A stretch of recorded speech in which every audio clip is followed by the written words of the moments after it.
주님께서 여러분과 함께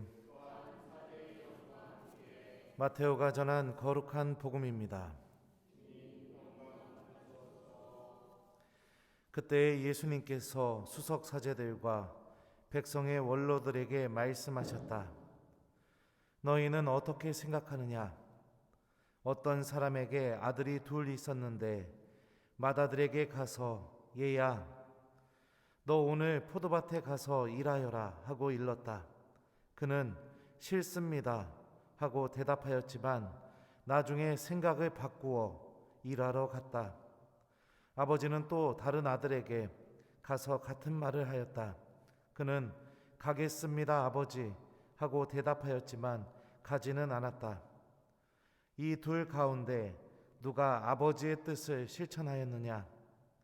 그들이 맏아들입니다 하고 대답하자 예수님께서 그들에게 말씀하셨다. 내가 진실로 너희에게 말한다. 세리와 창녀들이 너희보다 먼저 하느님의 나라에 들어간다.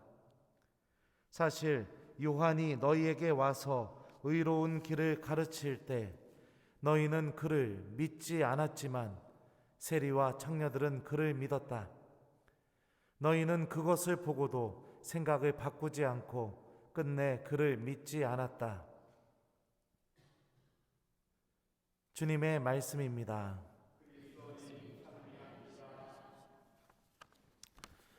오소서 성령님, 너희는 그것을 보고도 생각을 바꾸지 않고 끝내 그를 믿지 않았다. 안녕하세요. 여러분은 하느님의 교회에서 무엇을 청합니까? 신앙을 청합니다. 신앙이 여러분에게 무엇을 줍니까? 영원한 생명을 줍니다. 여러분들이 기억하시던 못하시던 세례받을 때 교회 공동체 앞에서 한 사람도 예외 없이 고백하고 대답했던 내용입니다. 우리는 교회 안에서 신앙, 곧 내가 믿음을 계속해서 유지해 나갈 수 있는 길을 청하는 거고, 교회가 우리에게 주는 이 신앙의 길은 나에게 무엇을 주느냐? 바로 영원한 생명을 준다 라고 우리는 그렇게 믿고 있다고 하느님의 교회 앞에서 약속했죠. 그러기에 그 영원한 생명에 다가가기 위해서 여러분들은 지금 이 코로나 상황에도 이 성전에서 미사를 드리는 게 아닙니까? 가톨릭 신앙은 언제부터 이렇게 침묵으로 바뀌었는지 모르겠습니다. 복음서에 보면 예수님께서 수많은 병자들, 죄인들을 만났을 때 마지막에 하셨던 말씀은 한결같습니다. 내 믿음이 너를 구원하였다. 우리가 가지고 있는 믿음은 나를 구원할 힘이 있어야 됩니다. 다시 한번 물어보겠습니다. 지금 여러분이 갖고 있는 믿음은 여러분들을 구원할 힘을 갖고 있습니까? 다행입니다. 내가 갖고 있는 믿음이 나를 구원할 힘이 없다면 그것은 거짓된 믿음입니다. 잘못된 믿음이고, 그런 믿음은 나를 망칠 뿐만 아니라 계속해서 하느님이 아닌 다른 곳으로 우리들을 인도할 뿐입니다. 오늘 복음과 독서의 말씀은 한결같이 구원할 능력이 없는 믿음에 대해서 우리에게 알려줍니다. 예수님께서 큰아들과 작은아들의 비유를 드시면서 오늘 복음의 예수님 말씀의 대상이 누구였죠? 수석 사제들과 백성의 원로들이었습니다. 그들에게 이런 말씀을 하십니다.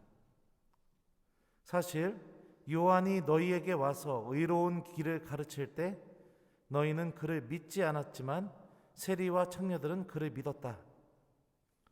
자, 그리고 또 이런 말씀하시죠. 너희는 그것을 보고도 생각을 바꾸지 않고 그를 믿지 않았다 라고 이렇게 말씀하십니다. 세례자 요한이 이스라엘 사람들에게 와서 알려줬던 의로운 길이 무엇입니까?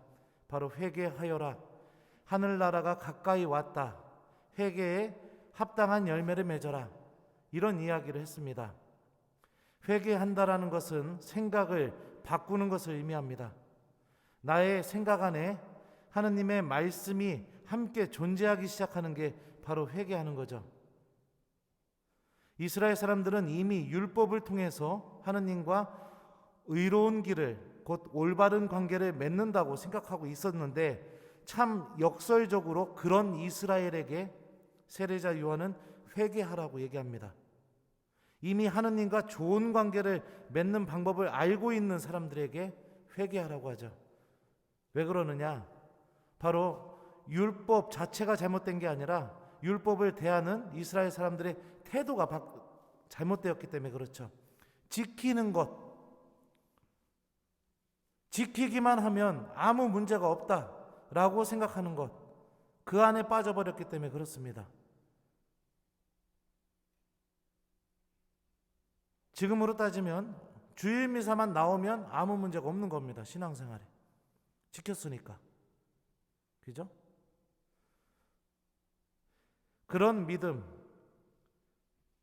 너희는 그것을 보고도 생각을 바꾸지 않고 그를 믿지 않았다. 이 말씀을 잘 들어보다 보십시오.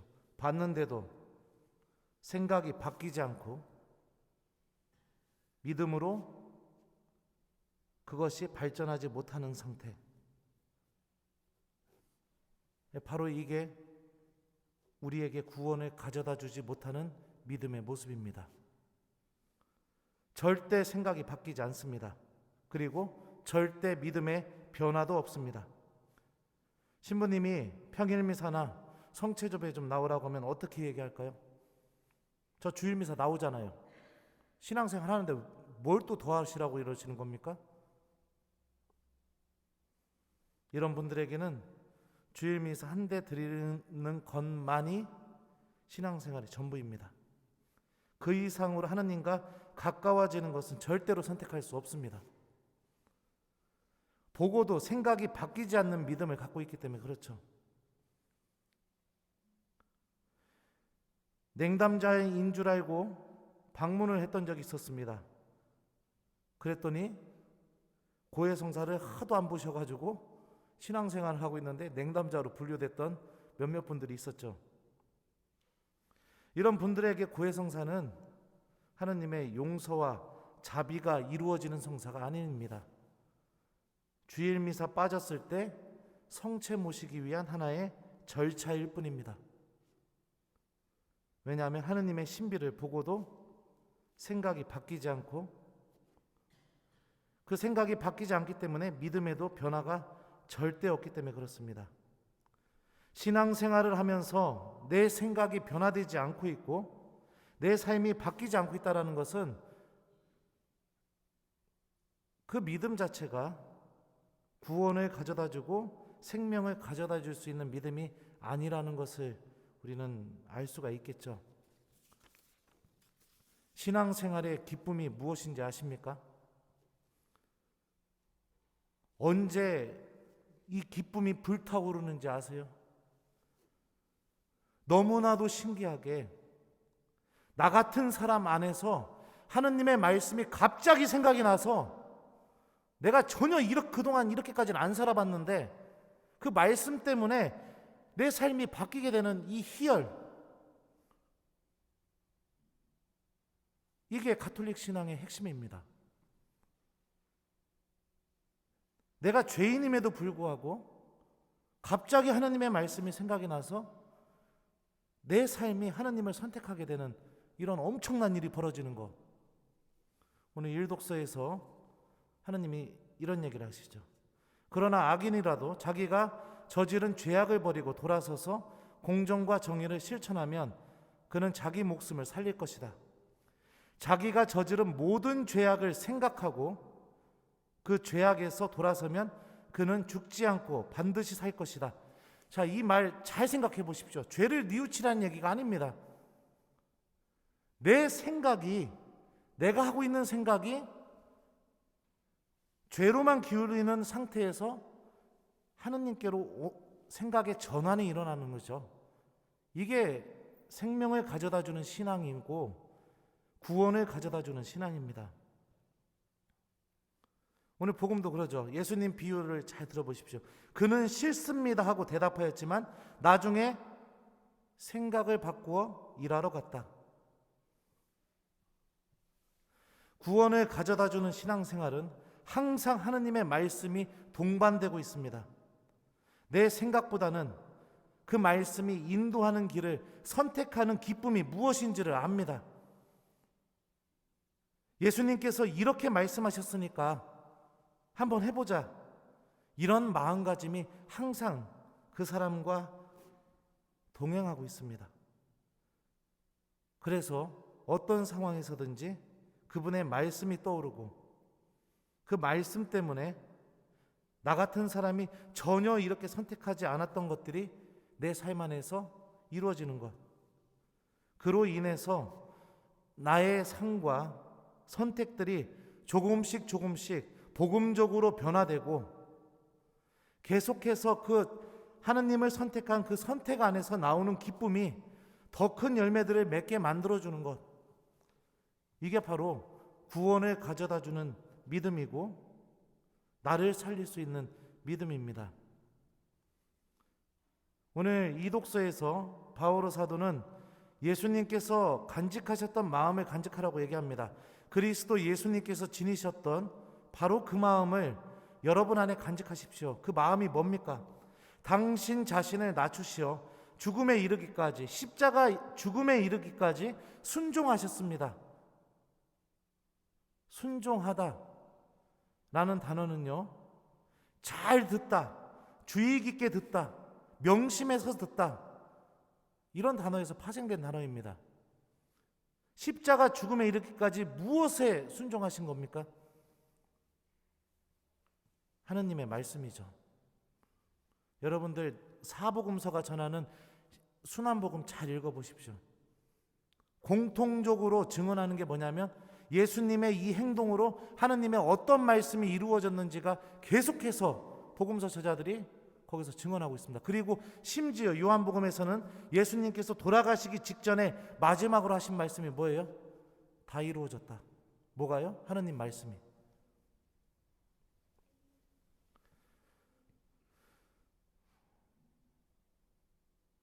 우리들의 믿음은 우리들을 구원할 힘이 분명히 있어야 합니다.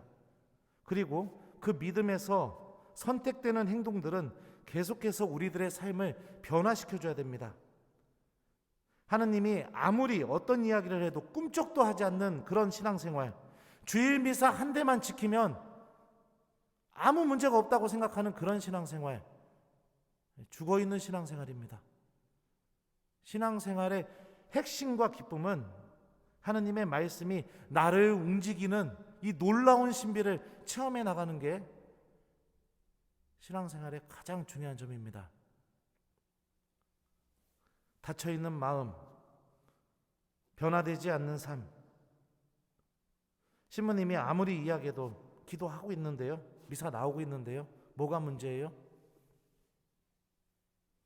그러면서 손 하나 절대로 움직여지지 않는 그런 신앙생활, 언제든지 그냥 반복만 되고 있고 변화도 없고 아무것도 없는 신앙생활, 바로 누가 했던 거냐면요, 오늘 복음 비유의 대상인 백성의 원로들과 수석사제들이 그렇게 신앙생활했습니다.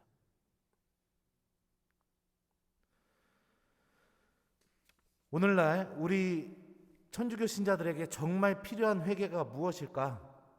하느님 말씀 없이도 살아도 된다는 그 잘못된 생각에서 빠져나오는 게 저는 우리 천주교 신자들에게 가장 필요한 회개라고 저는 생각합니다. 성체만 모시면 된다. 그런 신앙생활에서 그냥 눈에 보여질 때만, 그게 아니라 내 마음이 조금씩 하느님께로 향하는 기쁨으로 찾아야죠. 나의 삶이, 여러분들 세리와 그 창녀들, 죄인들 하느님 나라 들어간다고 하잖아요. 왜요? 바뀌었으니까. 생각이 예수님 말씀 때문에 바뀌게 되었으니까. 우리들도 그런 희열이 우리 안에 있어야죠. 그래야 우리들의 믿음이 우리에게 구원을 가져다 주는 그런 힘을 갖고 있다고 저는 생각합니다. 하느님의 신비를 보고도 생각이 바뀌지 않고, 하느님의 신비를 체험해도 끝내 믿음이 변화되지 않고, 언제나 안주하고 똑같은 것만 하면서 그렇게 살아가는 신앙생활은 절대로 구원을 가져다 주지 못합니다. 오늘 복음 말씀 여러분들 잘 새겨 들으시면서 내 생각이 좀 더 변화될 수 있는 선택이 무엇인지, 또 그 은총이 어떻게 하면 얻어지는지 한번 하느님 안에서 답을 좀 찾아보셨으면 좋겠습니다. 저는 이미 여러분들에게 3년 전부터 본당 부임해서 지금까지 그 방법을 계속 주고 있습니다.